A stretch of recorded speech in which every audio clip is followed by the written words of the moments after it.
Y bueno, pues precisamente al estar llevando a cabo estos estudios en esta congregación me daba cuenta que teníamos un rato como Camino de Vida en el cual pues tocábamos esta parte de financiera, pero no habíamos tenido como una enseñanza de domingo completa, dedicada a esta parte. Si no mal recuerdo o si no me equivoco, llevaremos cerca de unos 3 años más o menos, todavía se vino la pandemia, que no tomábamos esta parte como enseñanza. Y bueno, ¿por qué creo que es muy importante tocarla? Porque la verdad es que tú coincidirás conmigo que vivimos en tiempos financieros o vivimos en un esquema económico pues muy turbio en las finanzas. O sea, es un tiempo difícil en las finanzas. La verdad es que todos lo notamos en muchos aspectos.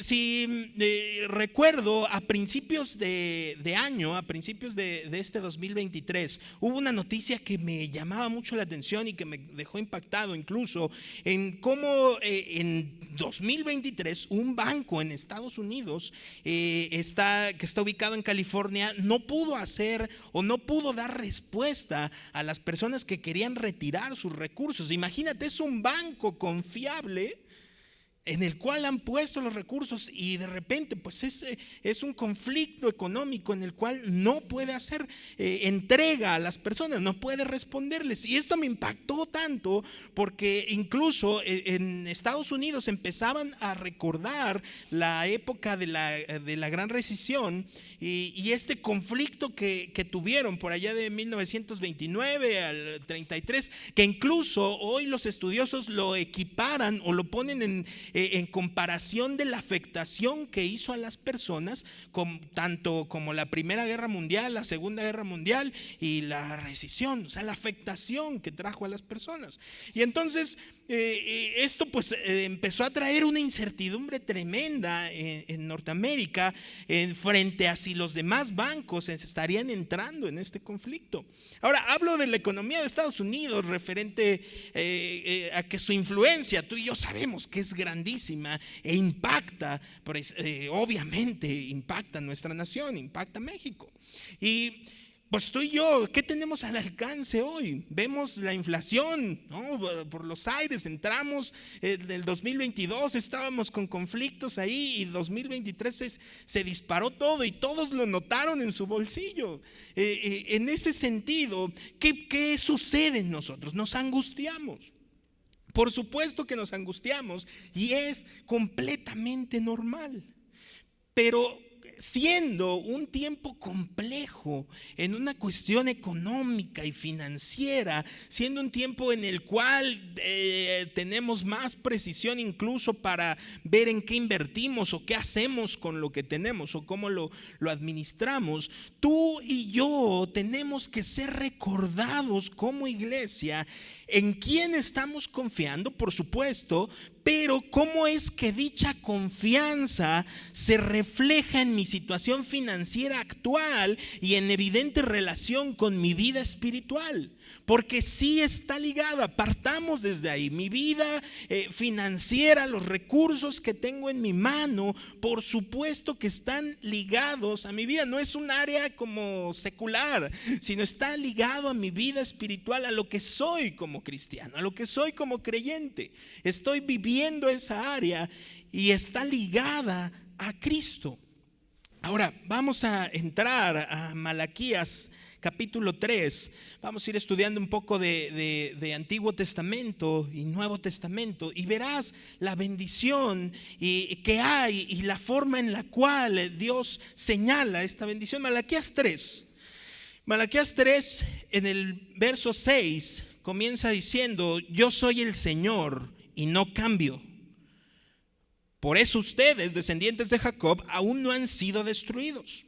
Nos está diciendo este verso que tú y yo estamos de pie, que estamos aquí por el simple hecho de que Dios no ha cambiado.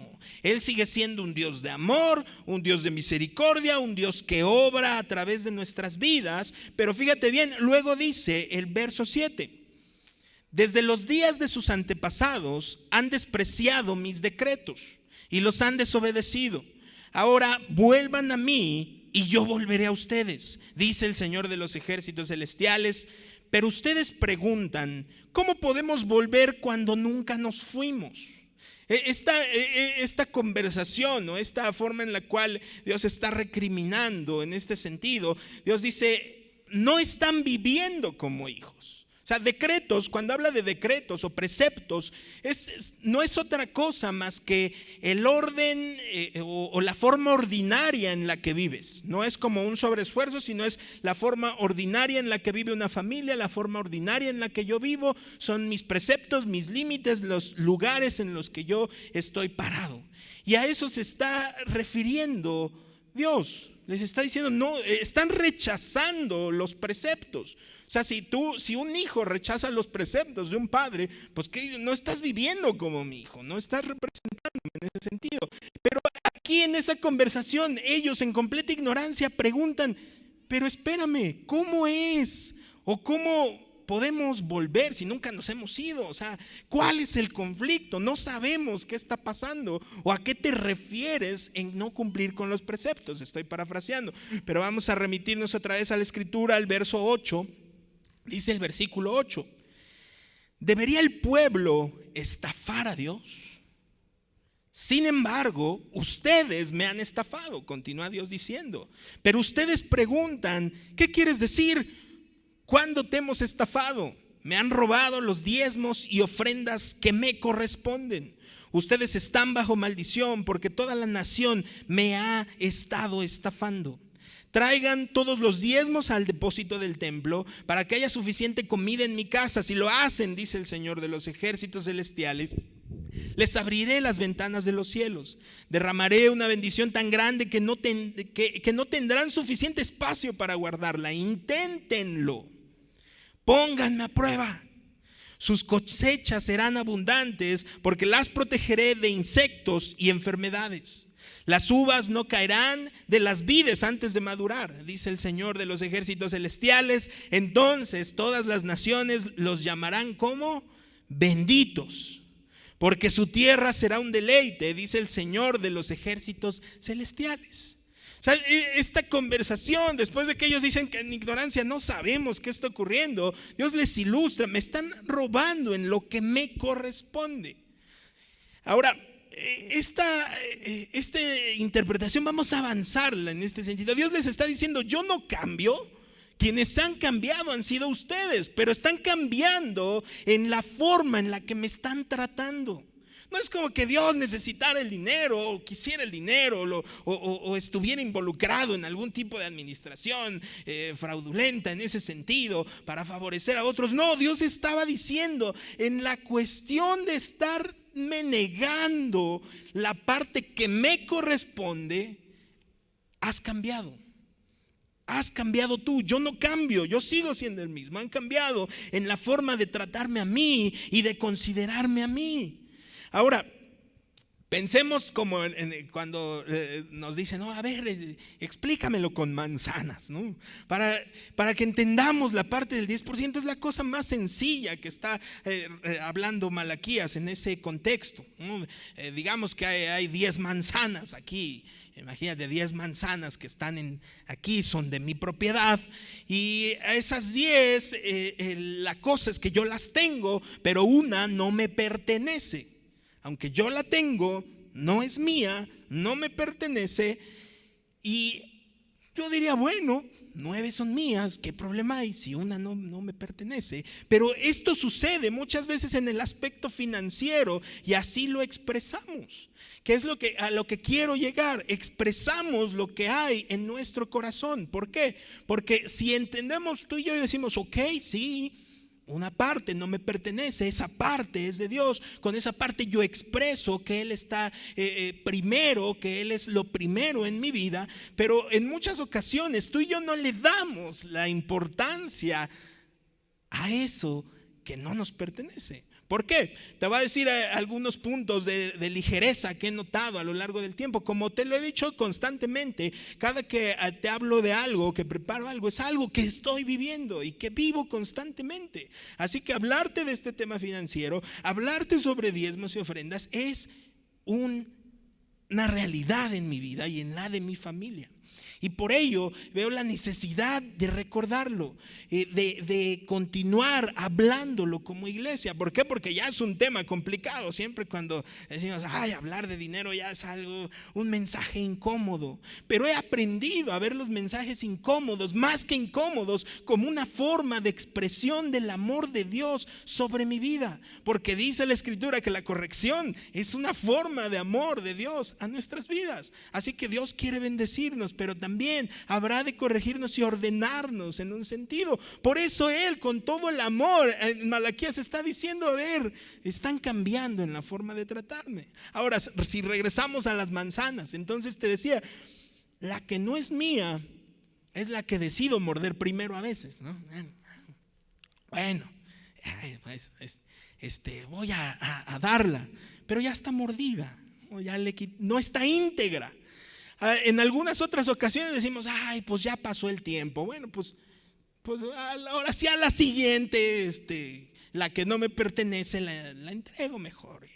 Y la obtenemos, o sea, permanecemos en este sentido. Pero cuando hacemos esto, o sea, no me refiero a ser legalista o condenatorio, sino estamos expresando en nuestro corazón el valor que le damos a este acto. Y por ejemplo, pues mordemos la manzana, decimos, Señor, pues tú no sabes lo caro que hoy está la inflación, Señor, entonces yo creo que ya el 10% pues, ya es muchísimo. Ahora tú no sabes los lujos y los gustos que tiene mi familia, mi esposa, entonces bueno, mejor mira, una vez sí y una vez no. Una vez sí te doy lo que te corresponde y otra vez, pues ni modo. Y entonces la cosa es que el fin o esta parte de presentarlo íntegro o de hacerme esa disciplina en mis finanzas es reconocer a Dios y ponerlo primero. Cuando yo hago esto en mi vida y en el aspecto financiero, entonces me daré cuenta que el diezmo comienza a ser una prueba para mi corazón. El dar, el entregarle a Dios empieza a ser una prueba para el corazón. El diezmo, partamos en ese punto principal, es una prueba a mi corazón. Porque si yo resisto y digamos que si yo tuviera esa conversación con Dios sobre, no Dios, yo me quiero rehusar a darte algo, rehusarme a darte algo, no hablemos solamente de dinero, sino si yo quisiera rehusarme ante Dios, Él está en toda la posición de decir, espera, ¿qué clase de corazón hay en ti? ¿Por qué? Yo he dado a mi hijo en favor tuyo, he perdonado tus pecados, he dado gracia y favor día con día en tu vida. ¿Cómo podría ser lógico o posible que tú te resistas a darle algo? Y entonces es probado el corazón cuando se trata de despojarse de algo. Y fíjate bien, en la Biblia el número 10 aparece muchas veces y aparece como una prueba. ¿Cuántas plagas Dios mandó sobre Egipto para probar el corazón del faraón? 10. ¿Cuántos mandamientos dio Dios a Moisés para probar el corazón del pueblo de Israel?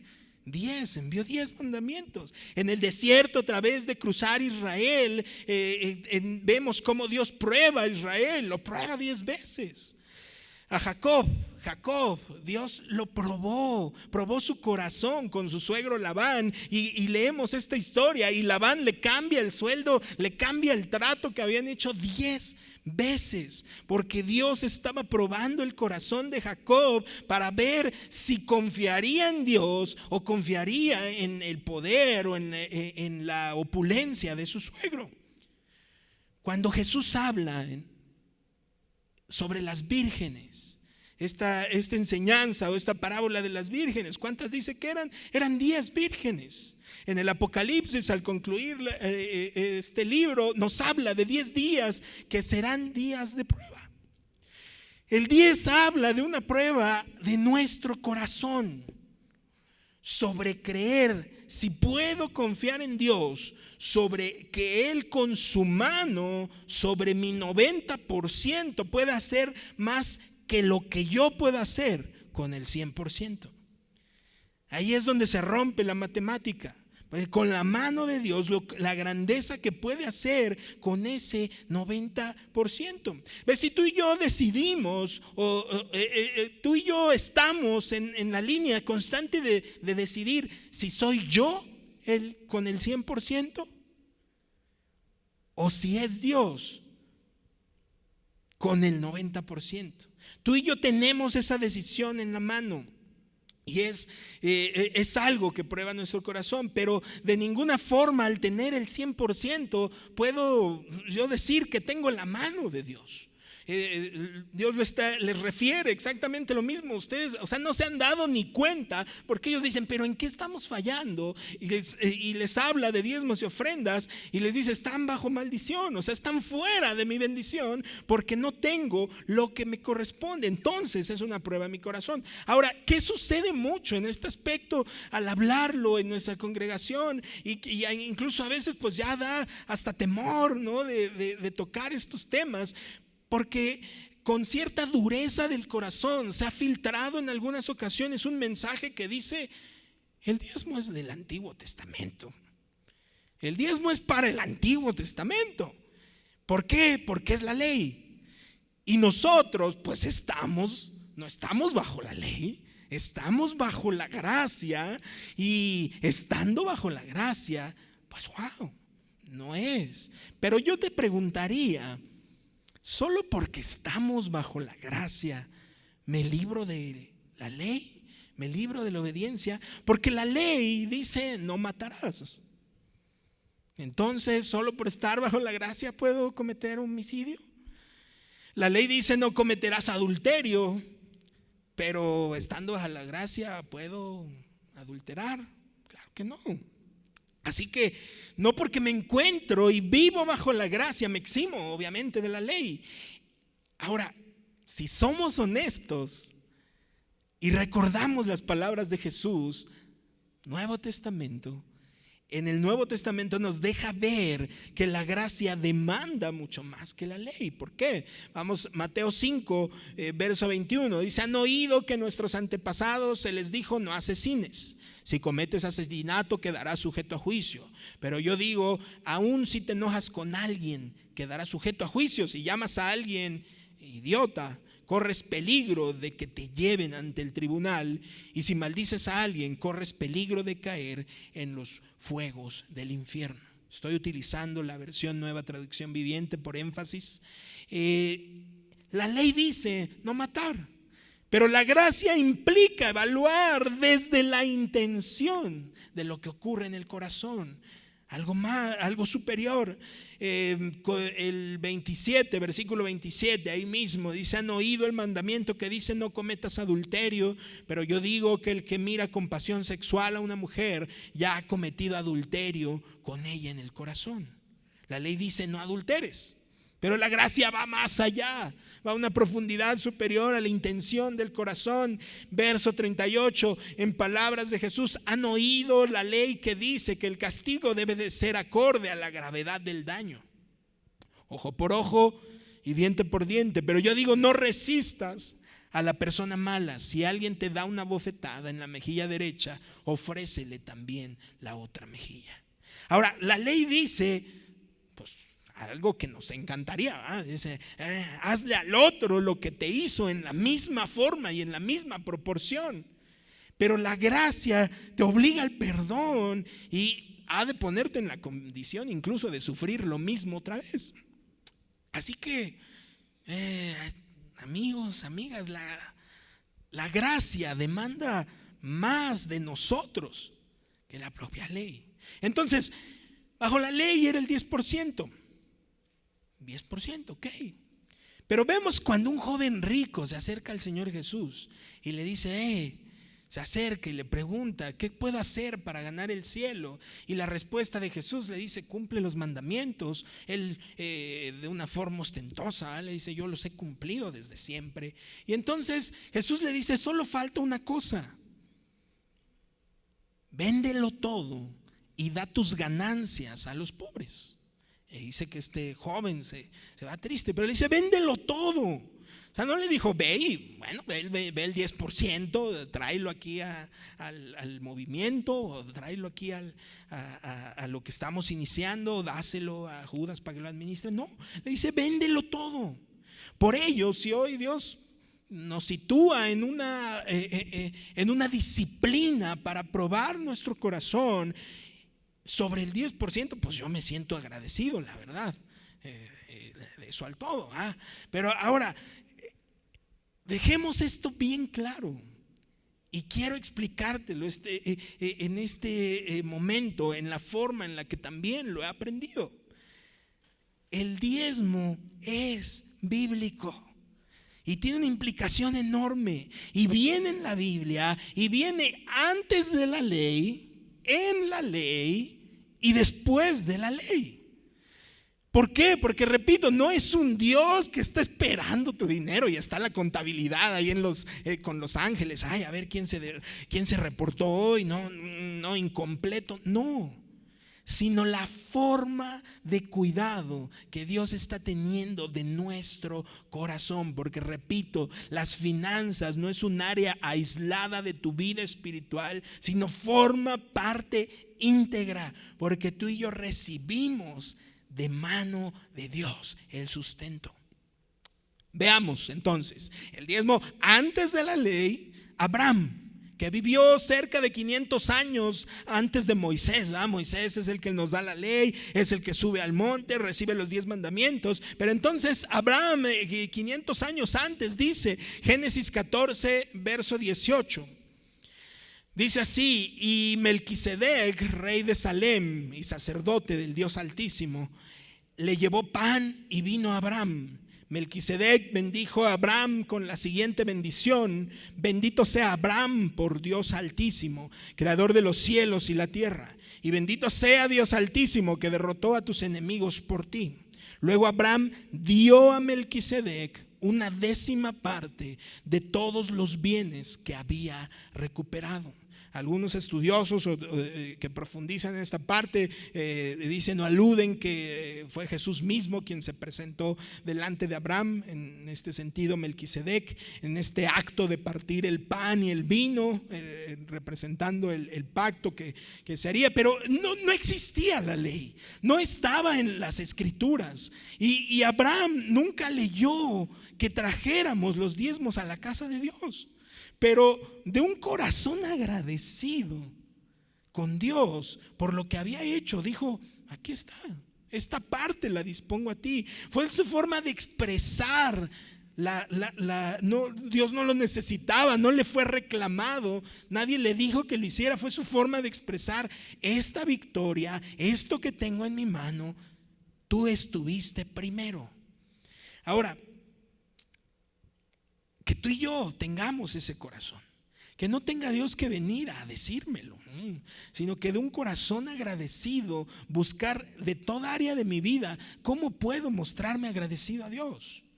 Y en el orden financiero agradecemos, o la forma en la que estamos, agradecemos a Dios. Ahora, que Jacob, seguimos antes de la ley. Jacob, 400 años antes de la ley, Génesis 28, el versículo 22.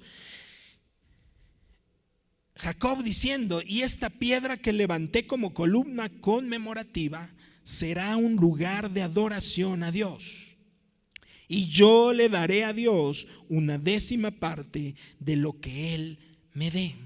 Ahora fíjate, Jacob aquí está haciendo un pacto con Dios, está huyendo de Esaú. Si tú recuerdas, él sale huyendo, le ha robado la primogenitura, se da un conflicto familiar, Esaú busca matarle, y cuando lo quiere matar, bueno, sale huyendo y sale ¿cómo? Sale con las manos vacías. Dice incluso que esa noche buscó una roca para recostar su cabeza, no tenía nada, pero Jacob está haciendo un pacto con Dios. ¿Y qué sucede? Dios bendijo la vida de Jacob.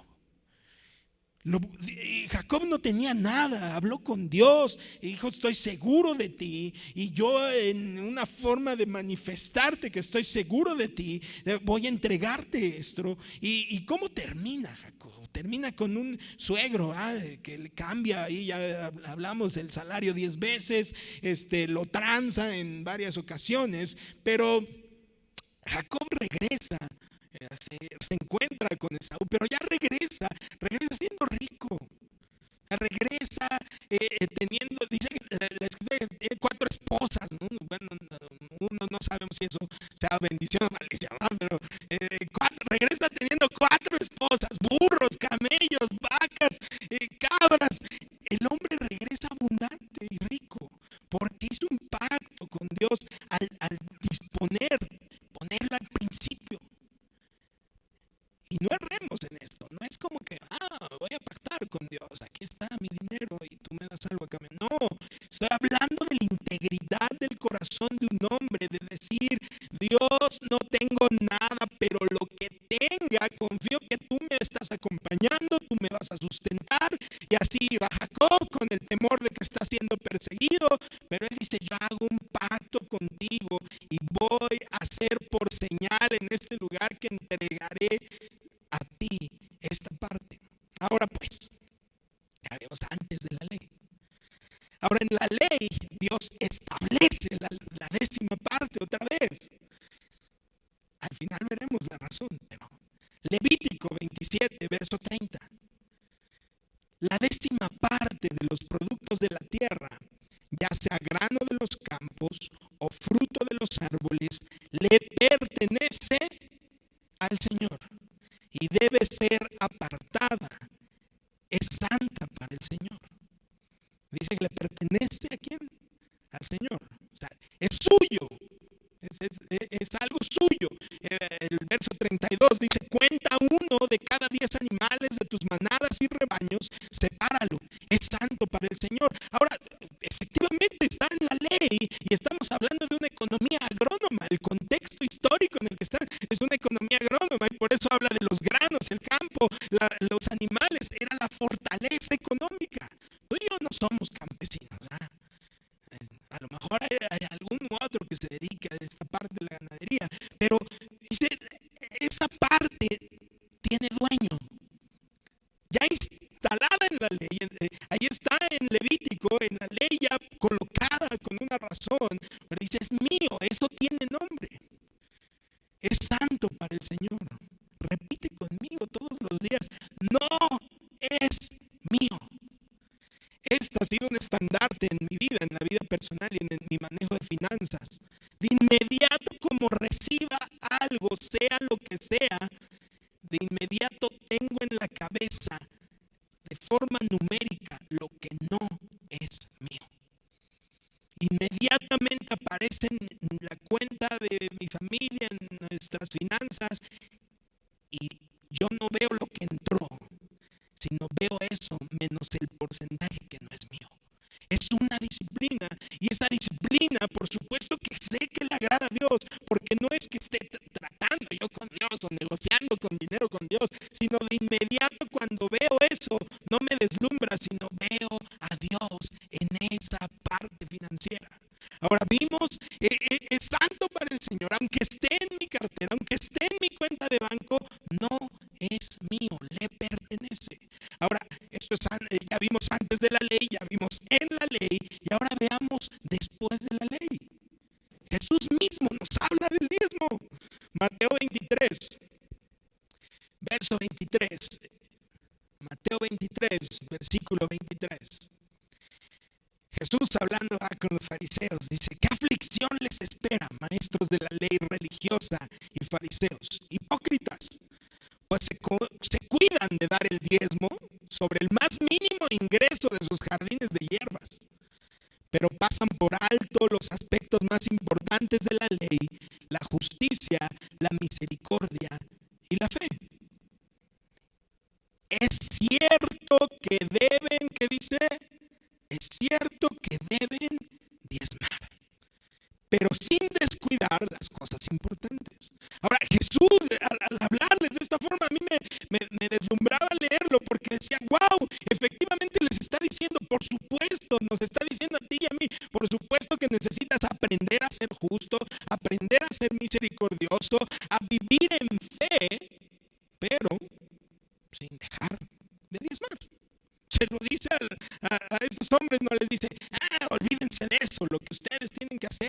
transformar su vida en misericordia, en gracia, porque a veces ese pensar viene a nosotros.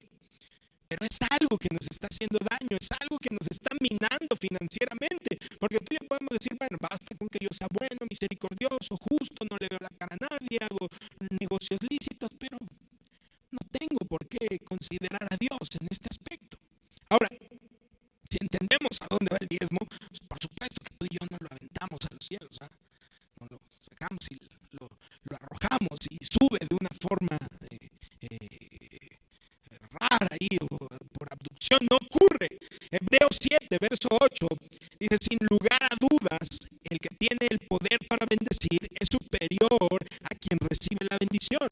Los sacerdotes que reciben los diezmos son hombres que mueren. Así que Melquisedec es superior a ellos porque nos dice que sigue viviendo. Y entonces aquí está tocando esta parte del Génesis, de lo que hizo Abraham y de la forma en la cual Melquisedec, un tipo de Cristo, habría recibido los diezmos. Y está diciendo, él permanece, o sea, no hay un registro de su muerte. Está hablando de Jesús, un tipo de Jesús. Y entonces cuando tú y yo damos, ese es el conflicto, cuando tú y yo damos el diezmo, en muchas ocasiones decimos, ay, pero si es para...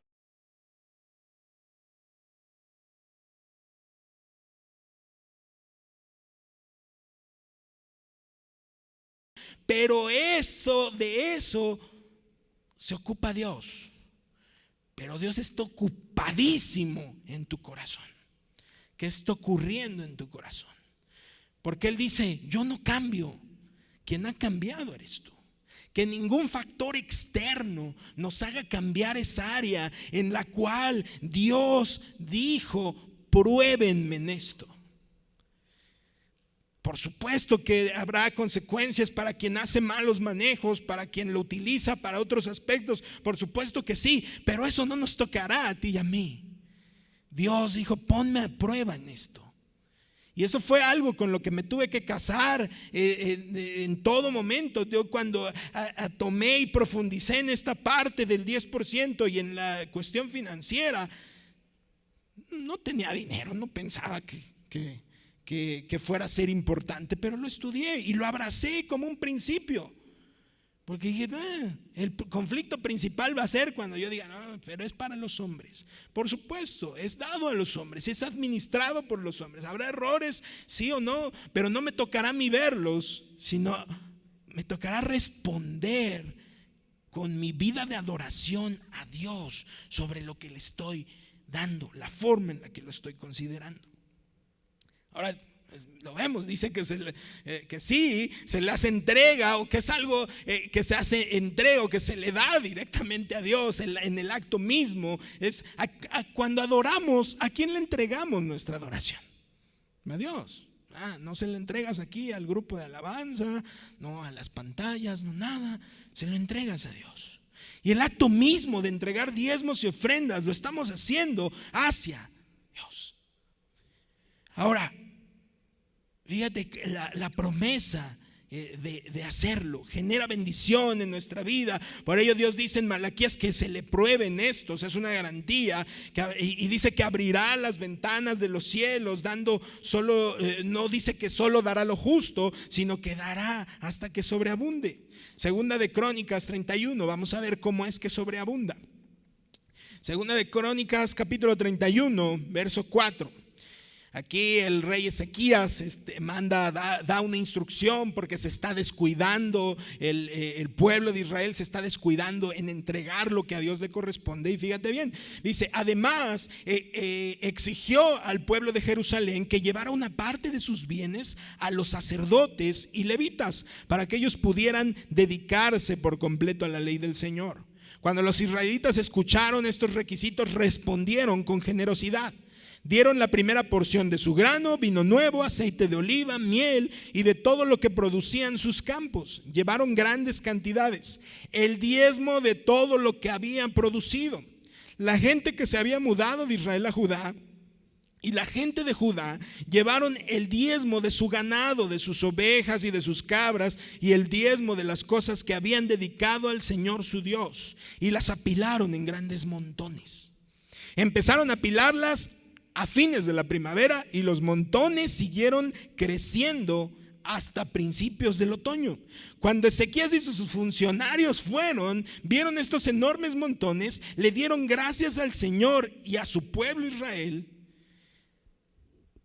¿De dónde vino todo esto?, preguntó Ezequías a los sacerdotes y a los levitas. Y el sumo sacerdote Azarías, de la familia de Sadoc, le contestó: desde que la gente empezó a llevar sus ofrendas al templo del Señor, hemos tenido suficiente para comer y mucho de sobra. El Señor ha bendecido a su pueblo y sobre todo esto. Desde que un servidor dispuso entregar a Dios lo que le correspondía, en el sentido de abrazarlo en su corazón como tú eres lo primero, yo le dije a Dios, recuerdo que le dije: yo no confiaré en mi capacidad, yo nunca diré que fui alguien que consiguió. Le dije: yo no voy a decir esos de ay, cómo he trabajado tan duro para conseguir esto. No, yo le dije: si yo un día tengo algo, es por causa tuya. Ese fue mi pacto. Y yo te puedo decir exactamente este texto: desde que dispuse traer a mi Dios el todo, sin importar el lugar, sin importar el manejo, sin importar la forma, no ha habido mucho de comer, se nota, ha habido mucho de comer, mucho de sobra. Ahora, dice que desde que empezaron a traer a Dios, trajo bendición a sus vidas, trajo bendición en provisión a su vida, al grado que les sobró. Y es precisamente lo que Dios quiere traer a nosotros. Por supuesto que quiere traer bendición económica en nuestras vidas, pero a veces nos atoramos en ese orden o en esa disciplina. Y nos da temor en muchas ocasiones dar un paso, puesto que es algo natural.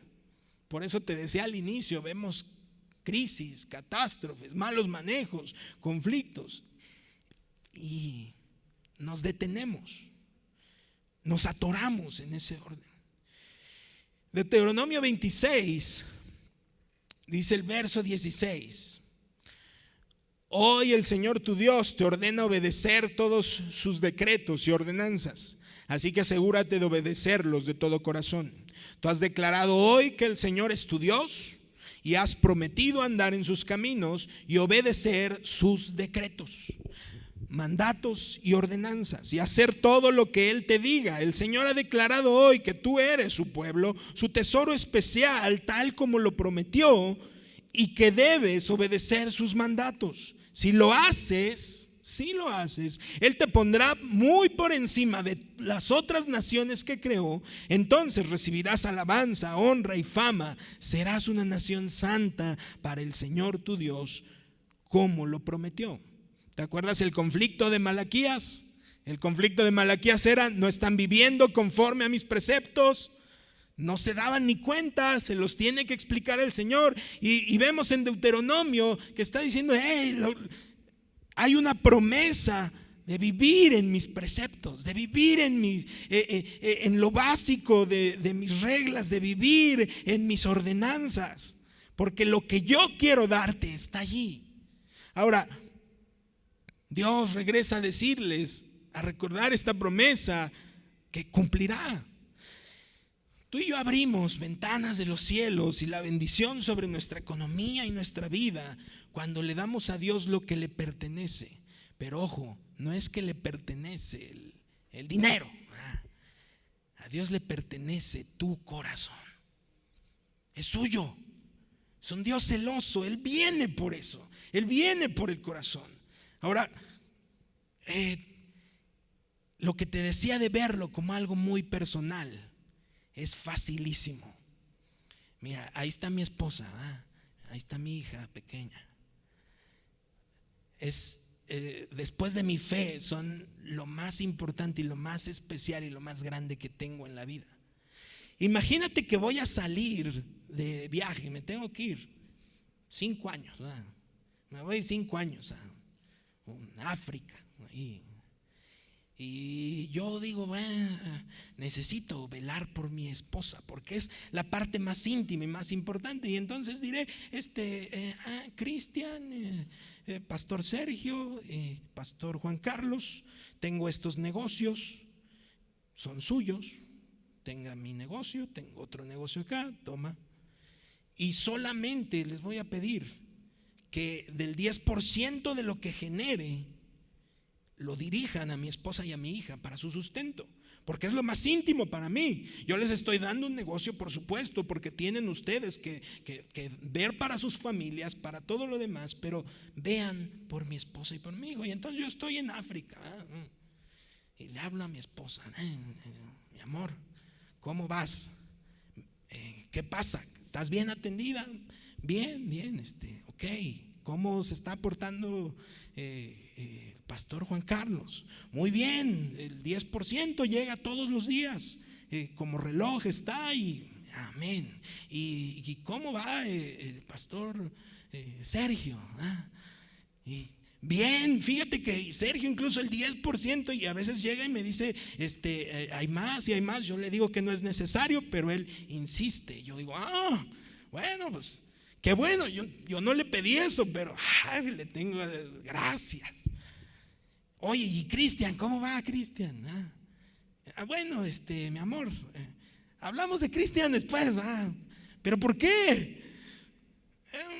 Bueno, es que van ya algún tiempo que no lo veo, y la última vez que vino me dijo, aguántame, no, tú entiendes, hay gastos, hay cosas que atender, pero aguántame, no, sí se puede. Y entonces, ¿cómo crees que voy a mostrarme o que voy a sentir con la parte tan especial de mi esposa sobre Cristian? Pues dirá, y cuando regrese seguramente diré, dame mi negocio y dáselo a Sergio. Y es bíblico, realmente esto sucede cuando recordamos la parábola de los talentos. Esto ocurre. ¿Y qué hace el Señor cuando regresa y el otro que no ha producido nada dice, quítenselo y dénselo al que tiene más? Es totalmente bíblico. En este ejemplo tan burdo, tú y yo podemos entender que la cuestión de entregar a Dios lo que le corresponde es algo súper personal, entre tú y Dios, entre tú y cómo estás tratando a su novia. La iglesia es ¿qué? La esposa de Cristo. ¿Cómo le estoy tratando? ¿Cómo le estoy sustentando bajo este concepto? ¿Cómo estoy cuidando de ella? Porque por supuesto que a través de diezmos y ofrendas también cuidamos de la iglesia, puesto que el evangelio es llevado a muchos lugares y se necesitan recursos, por supuesto que sí. Buenas intenciones, claro, pero recursos son necesarios. Ahora, con esto quiero terminar. Es bíblico. Insisto, no salgamos de ahí, no creamos que es una cuestión únicamente de interpretación. Y es bíblico, ¿por qué? Porque la parte central del anhelo que Dios tiene sobre nuestras vidas es nuestro corazón. Por tanto, este mensaje no busca ser legalista, no busca condenarte, sino busca traer una revelación de Dios sobre lo tan importante que es para Él que seamos fieles en cuanto a nuestro diezmo y en cuanto a nuestras ofrendas y en cuanto a lo que traemos a Él. Y por supuesto que esto habrá de traer una evidente bendición a tu vida y mi vida.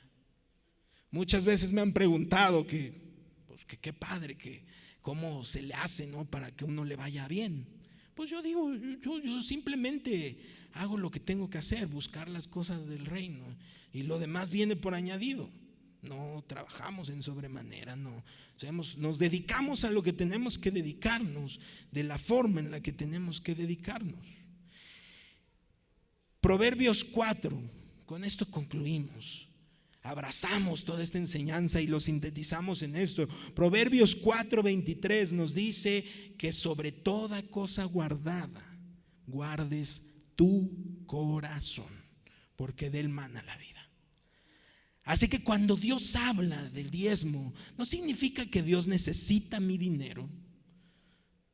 No significa que Dios apoya a quien hace malos manejos de dinero o que está de acuerdo en ese sentido. No, significa que primero Él es el dueño del oro y de la plata, no necesita lo que tú traes, pero yo necesito tener un corazón para Dios. Y es justamente donde Dios entra todo el tiempo a trabajar en nosotros y a probar constantemente esta área. Jesús dice en Mateo 6:20: no almacenes tesoros aquí en la tierra, donde las polillas se los comen y el óxido los destruye, y donde los ladrones entran y roban. Almacena tus tesoros en el cielo, donde las polillas y el óxido no pueden destruir y los ladrones no entran a robar. Donde esté tu tesoro, allí estarán también los deseos de tu corazón. Dios anhela nuestro corazón. Y Él sabe que donde va nuestro tesoro, allí va nuestro corazón. Ahí estamos expresándolo. Y te lo puedo comprobar bien sencillo. Compra mañana acciones de una empresa, la que quieras. Compra 1, 2 acciones. Al día siguiente vas a estar ahí como relojito viendo si ya creció en algo la empresa, si ya subieron de precio. Incluso si vas por la calle y hay 2 tiendas, dices: ay, no, voy a comprar en esta porque en esa tengo acciones. Y todo el tiempo vas a estar viendo y observando. ¿Por qué? Pues porque allí puse algo a lo que le doy valor. Allí puse mi tesoro. Allí puse mi dinero. Pero entendamos esto, iglesia, es para este tiempo, por supuesto que sí. Si yo pongo mi dinero en el reino de Dios, esto guarda mi corazón, protege mi corazón de la avaricia de este mundo, del afán de este mundo, y me mantiene enfocado en Dios. Esta es una verdad familiar que Dios me ha dado la oportunidad desde que me casé, desde que éramos novios, de enseñar a mi novia, de enseñar a mi esposa, enseñar ahora a mi hija poco a poco, seguramente. ¿Por qué? Porque Dios hace un pacto con nosotros, no solo para bendecirnos, sino para proteger tu corazón. Así es como debemos ver los diezmos y las ofrendas. Cuando llegamos a este acto precioso, después de alabar a nuestro Dios, después de exaltar su nombre, tú y yo seguimos adorando. Tú y yo seguimos con el corazón en la mano diciendo: Dios, aquí está. Y con el corazón en la mano estamos llenando un sobre en el cual estoy diciendo: esto no me pertenece y aún traigo esto que quiero darte, porque no es mi capacidad, no es mi forma, no es el trabajo en el que me colocaste, no son mis estudios, no es la astucia, no es nada. Tú me lo has dado todo. Tú me has dado gracia. Tú me has dado provisión. Aquí está. Es obrar como Abraham, que dice: de esta victoria y de esto que recuperé y de esto, todo es de Dios, y como muestra aquí está. Haré la 10ª parte, lo mejor. A lo largo de la ley, como se transita el 10%, Dios cuidando el corazón de las personas. De esta forma debemos abrazar esto. Habrá malos manejos, habrá gente que abuse, habrá gente lastimada, sí. Por supuesto que sí. Pero entiende, Dios está enfocado en tu corazón. Así que regresa a este orden. A lo mejor tú dices en ignorancia: pues ya estoy confundido, Dios, no sé, lo dejé de hacer hace mucho tiempo. Pero Dios te está diciendo: hey, no cambies, yo no cambio. No cambies por alguien más. Si yo no he cambiado, no cambies tú. Sígueme considerando como lo más especial, lo primero, algo que puedo compartirte en experiencia. Para mí el tiempo de primicias, cuando llegan los años de primicias, estoy emocionado. Me emociona mucho. Porque he abrazado este principio. Y no es lo que le doy a Dios, sino lo que digo: wow, Tú eres lo más especial. O sea, ¿qué puedo hacer? Entregarte, por supuesto, lo primero. Y si es todo, sí, no importa. Lo primero que tocó esta mano, toma, es tuyo. La bendición, por supuesto que viene. Mi esposa y yo somos muy jóvenes. Dios nos ha bendecido mucho. Pero si me preguntaras cuál es la clave del éxito, siempre que me siento con alguien a hablar de finanzas y tienen problemas de deudas y demás, nos sentamos y empezamos a hacer un ejercicio y comienzo, ok, bueno, partamos desde aquí, el 10% no es tuyo. Y luego le dice, gracias, ¿cómo si debo? Me estás quitando. Pero yo digo, esa es la mejor ruta para que dejes de deber, por ejemplo. Y lo he enseñado en muchas ocasiones de forma privada. E incluso luego le digo, mira, no, tú hazlo, luego te platico. Y nada más tú hazme caso. Y lo empiezan a hacer. Y pasa el tiempo y me dicen, wow. Dice, y no sé, dice, sigo dándolo del 10% y está sobrando y todo. Y le digo, ya ves, por eso no te quise explicar desde antes. Solo confía. Este día confía en eso, iglesia. Y no dimos los sobres con la intención de que aquí al final lo llenes o le pongas de más. No lo hicimos en ese aspecto. Lo hicimos para que entiendas y que continúes siendo alentado de que Dios está ocupado de tu corazón y lo está cuidando. Si no has llenado tu sobre, comiénzalo a llenar ahora. Es parte de tu adoración. Si necesitas un sobre, levanta tu mano, que te la hagan llegar. Y al llenarlo, llénalo así. Así como cantamos, contentos, alegres. Dios, tú eres lo primero, tú eres lo más especial. Todo lo que tengo, mi trabajo, la capacidad, donde estudié, lo que he hecho, todo te lo debo a ti. Abro los ojos, la vida me la has dado tú, salud. Todo es tuyo. Y llénalo así con un corazón de adorador. Y aparte de eso, y mientras lo estás llenando, piensa en un Dios tan amoroso que está cuidando de ti. Está ocupado en tu corazón. Está ocupado en ti. Grandes cosas hará. Grandes cosas hará. Si tú le permites entrar a tu 90%, si tú le permites entrar a esa área, si tú le abres las puertas y dices, wow, dice, pruébenme. Esta versión dice, inténtenlo. Qué padre, o sea, es como cuando le gritas a tu hijo, está caminando, Elisa está caminando y se quiere subir algo y le digo, y se frustra porque no logró subir el pie, le digo, inténtalo. Y lo logra y hay satisfacción en su corazón. Yo te lo digo tal cual. Podría meter la mano al fuego al decirte inténtalo, no vas a perder. Inténtalo, lo estás poniendo en manos de Dios. Sí, será administrado por hombres, será dado y usado para los fines de que el evangelio sea llevado al lugar, pero lo estás poniendo. Y ahora si estás listo, si ya tienes tu sobre, vete poniendo de pie. Vete poniendo de pie ahí en tu lugar. Ponte de pie. Es adoración, es alabanza, es alegría de que Él está primero. Y levántalo con valor, levanta tu mano. Aún si no tienes sobre en la mano, levanta tus manos. Estamos adorando a nuestro Dios y vamos a orar juntos.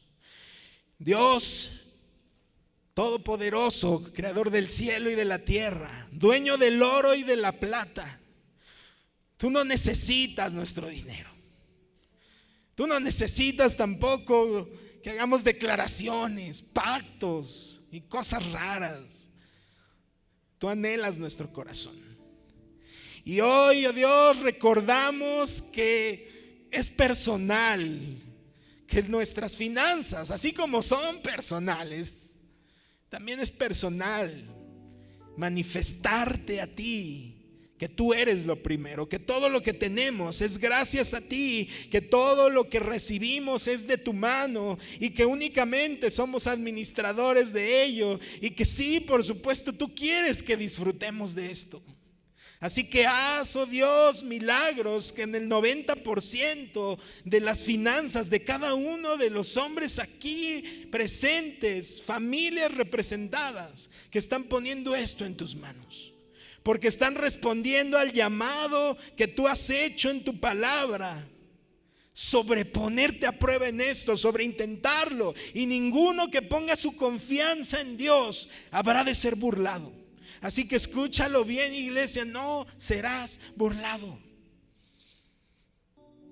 Ahora, Dios, en tu nombre precioso, bajo la experiencia que me has dado y la bendición también que has dado y que has hecho esto una realidad, hablo también bendición sobre las finanzas de cada uno de mis hermanos. Pero sobre todo, Dios, yo estoy confiado de que tú habrás de prosperarlos, bendecirlos y darle más hasta que sobreabunde. Pero lo principal, mi oración es por sus corazones. Que sus corazones sean siempre guardados de avaricia, de la tentación del mundo y de ponerte en segundo lugar. Que tú seas siempre lo primero en sus vidas. Y que el área financiera y el momento de diezmos y ofrendas de esta iglesia continúe siendo un tiempo de alabanza y de adoración a tu nombre, porque es algo personal, es algo que tú demandas. Y aquí estamos respondiendo a tus preceptos. Los honramos y los tomamos y los abrazamos con gozo. Y aquí están nuestros diezmos y ofrendas, y habremos de ponerlos delante de ti con gozo. Amén y amén. Que Dios te bendiga, iglesia. Ahora sí pasa a dejar con alegría y con gozo tus diezmos y tus ofrendas, y claro que Dios habrá de bendecirte. Amén y amén.